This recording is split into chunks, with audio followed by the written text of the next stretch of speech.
Good afternoon, everyone.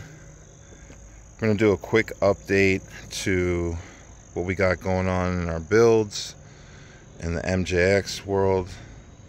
Might be wondering why you just saw an armor vehicle, but I want to talk about cost as well real quick. Trying to make this as quick as possible.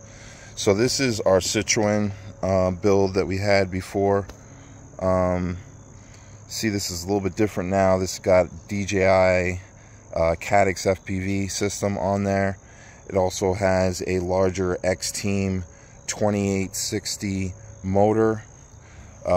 We've got the Hobby Wing 10 BL 120 in there, 120 amp ESC. We got metal parts on there, shorter shocks. I believe these are 55 millimeter shocks or 50 millimeter shocks. Front and rear, stiffer.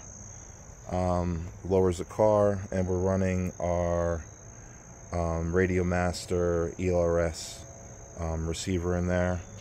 We rebuilt our 100 and I'll say 11, although we've hit 118 miles an hour in this. It crashed. I wasn't able to bring it back, but as far as a full run, we've got that at 111. Down and back. Down, we've got 118, so haven't gotten it back, but we've got that rebuilt. We got our TP motor in there. This is running a Mamba Monster X ESC, all metal parts, and you can see that we had this out before. This is still my prototype.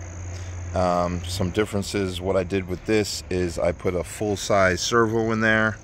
Haven't built this up yet, but looking to get this out soon so we can get a run in. This is our metal chassis build that I started a couple months back. You can see we got a different motor mount in there finally. This is probably going to be the motor mount that I go with to accommodate those larger gears for speed runs, and also to support that center drive shaft. So far, I was working on some steering issues. It seems that this smaller 22-gram servo, although this is an upgrade, with all the weight that this car carries, once it's looks like this with 2 batteries, it doesn't suffice. So that's why we're going with the larger servo here, and I think that's going to be, once we get our final build done, I think we're going to go with a standard size servo to help keep this car straight and also improve the performance of the steering. Like I said, these cars are significantly more heavy with this setup, so yeah, that's why that servo is needed. So this is our black and gold version. This has a TP 3640 SVM motor in there, 6S, I believe it's 5300 kV, but it's 6S capable. We got our Mamba Monster X8S ESC in there, and we also have the larger size servo. I'm looking, I was actually, this was going to be a shelf queen, but what car is really a shelf queen? Let's be serious. Get out there and run it. So I might actually run this tonight or today later on after I pick up my daughter, take this out for a run and see how this does. I'll probably run it on 3S. Yeah, but this thing looks like if it's gonna move. This has a different parallel box that I had made previously. This has an XT90 on it now, so these have dual XT90 parallel connection, so I can have a battery on this side and then a battery on this side. So I'm gonna get that velcroed up on that side and hopefully get this one out for a run. These are our new bodies. These, one is gold and black. This is a pearl and a charcoal gunmetal, the red stripe going around it. This is our cover for FPV Citroen. I did not like how this paint came out. Actually, what happened was, when I started painting this, I took a break, went back to it. I was originally going to paint it all this blue with some black accents, and when I came back, the can just died. Wouldn't spray anymore. And I had this red, and I was like, I wanted to get it out. But yeah, I'm probably going to repaint this. Not quite sure what I'm going to go with this body, but maybe I'll just use this as a basher body for speed runs with this thing. This thing is awesome. I know that one day, hopefully, we'll see an FPV racing league for, you know, for 1/14 or 1/8 or whatever, but FPV driving is awesome. It is a lot of fun. I hope this really does turn into something, because it is a lot of fun once you're on there. Really feels like if you're in the car. I know there's tracking systems, so you can actually turn your head and the camera will turn as well. I don't know how I would get that in there, but if I could get a tracker in there with a gimbal that was small enough, I think that would be awesome. This is a lot of fun. So you see the Arma vehicle here. I absolutely love this thing. This is awesome. The Arma Felony. Amazing car. Love it. Right now you can find it for $500 on Amazon. I would definitely get it. It's the orange version only that's available at $500, but this thing is awesome. So reasoning for having this here, I just want to compare some cost between these vehicles. So the full build on this thing was the Cadix FPV was $139. The Hobby Wing ESC was $50. The XT, the X-Team motor was $30. The side plates here was $4 for both, because I split one in half. And it was a little bit thinner than the others. The shocks are $6 total. The metal in there, all metal parts, was total $27.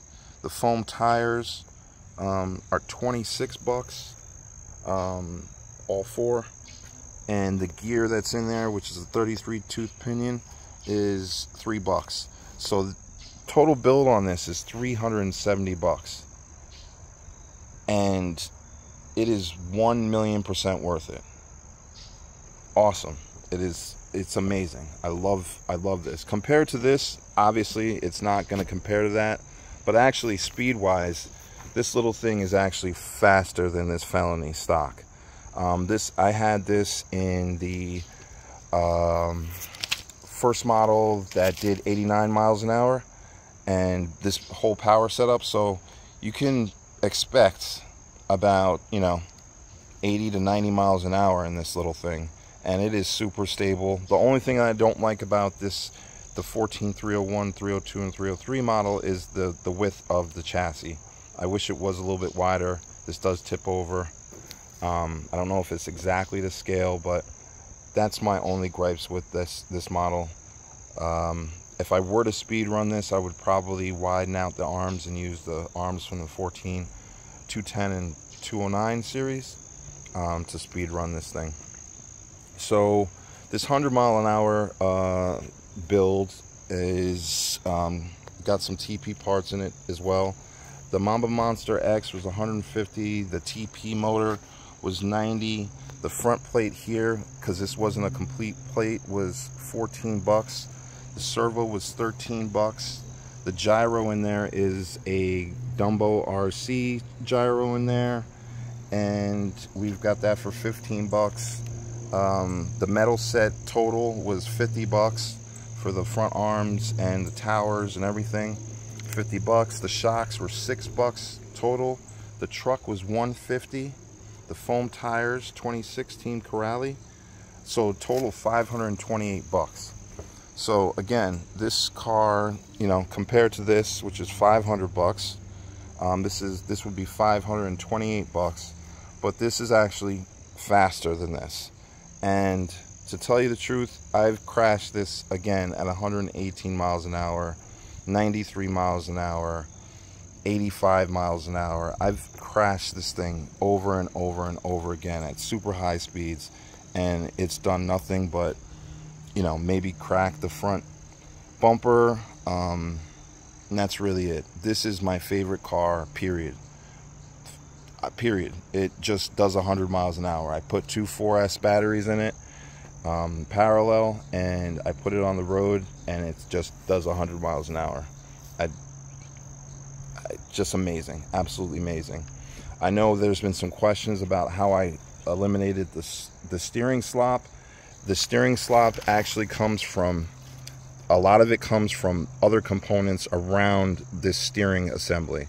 So like the arms, the lower arms. So what I do is I go in, I shim the arms at the ends there with some washers. That eliminates a lot of the movement of the arms. I do it in the front as well. You see a shim in there.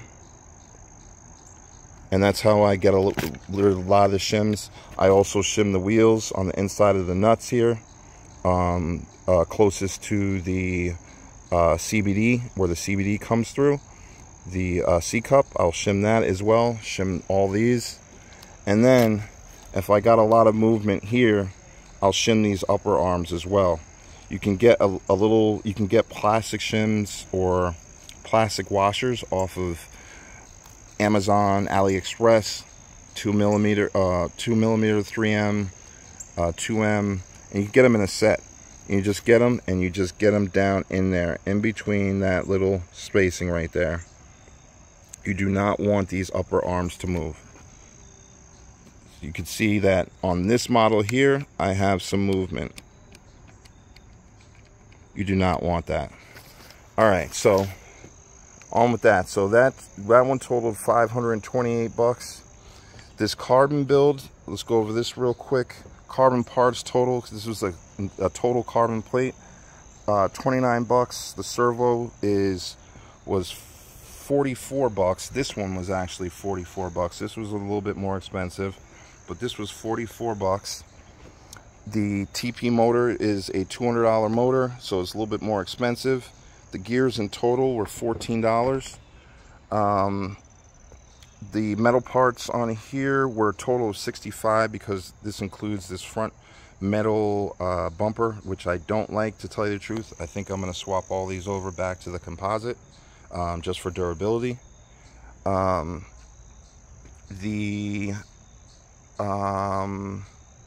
ESC is a Mamba Monster X8S, which was $205. The shocks total were $6 for all four. The lights, just if you wanted to add lights on here, would be a total of $32, just like these. And the one in the back here, $32. The tires on here, I considered just using the BSR purples, which are these white here, so I threw that into the total of this, the full carbon build, which is $42. And the motor mount, which I'm not going to be using this one because it's a pain in the butt to get the motor on there and get it meshed, so I went with this model. So I am going to use this model moving forward with these carbon builds. This is solid. So that motor mount was $30.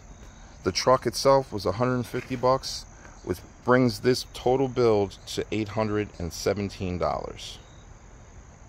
And you might ask and say that that's a little bit crazy, but I don't know. It's not crazy to me. These things really perform well. And honestly, to get this arm of vehicle to do the speeds that these things do, you're probably going to spend that as well, or more. If you're going to get an XLX2, you got to think that's another $250. Another, you know, for a good TP motor or a Castle motor. If you're not going budget, it's going to be, you know, another $200 there. So that's already brings you to $1,000 on this build. Tires, you're going to want to go with BSR purples or some kind of other tire instead of these Hoons. And then you got to consider the gears. So is it worth it? I don't know. To me it is. And plus, this crashing at 100 miles an hour, a lot of stuff, just because of the weight, a lot of stuff is going to break. I don't know why, but I crashed this at 118 miles an hour, and the only thing that broke was the motor, and that's because it landed backwards. It lifted, did a weird twist and turn in the air. I had power still laid down, and it blew. So yeah, these are my builds. This is where we're going with this. Hopefully you get this one out tonight. This one's back. I'll post a speed run of this, you know, in its first merry-go-round since the new motor has been in. This is a slightly lower KV. I wish I got the same KV before, but it still performed well, and you'll see that in the speed run video. No world records, but as far as the shakedown pass, I am not mad at how this thing performed. So, yep, these are our builds. You can see here that this one is got drywall, drywall tape in there to help reinforce it, and I've also used Flex Seal. So this thing is super tough. On this model, I did it a little bit different. I just did Flex Seal with some Gorilla Tape. Yep. And I didn't do anything special with that one since the paint got messed up. So, yep, that's our video. Maybe I will do a video breaking down exactly how I got this thing to stay pin straight. There's a lot of shimming that you do have to do. And then also in the screws, I also used some shrink wrap around where the screw actually goes through, and not the tip where it actually screws in. And that gap kind of takes up some space in between these arms here. You can see this one is solid. It doesn't move at all. This one has a little bit of movement, but very, very little. So that's how I eliminate the slop in these arms. All right, well, thanks for watching. We'll get a speed run soon. These are the new builds, where we're going, and I am absolutely loving this MJX line, as you guys can see. You guys have never seen me out with this thing, and I love this thing as well. Maybe we'll get a run out so you guys can see what I've done to this as well. Of course, it's modified, and it's super quick as well. Not as quick, I'm not even going to say it, but not as quick as one of these here. But thanks for watching. Appreciate it. Have a good one.